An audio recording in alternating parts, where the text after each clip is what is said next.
আপনার মুখটা দেখে মনে হচ্ছে এখন আপনার পরিস্থিতি খারাপ যাচ্ছে। আপনি হতাশগ্রস্ত হয়ে পড়েছেন। জানবেন, জীবনে হারই একদিন আপনার জীবনের জিত নিয়ে আসবে। হেরে যাওয়ার পর যখন একদিন আপনি জিতে যাবেন, তখন সেই জেতার মজাটাই আলাদা। জীবনের হার আছে বলেই তো জিত আসে, আর হার জিত নিয়েই তো জীবনের খেলা। তাই জীবনে চলার পথে সমস্যা থাকবে। কি পেলেন, কি হারালেন, এত হিসাব করতে যাবেন না আপনি।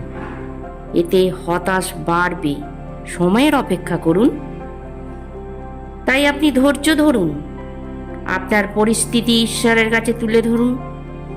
সেই পারে সব ঠিক করতে। ধন্যবাদ।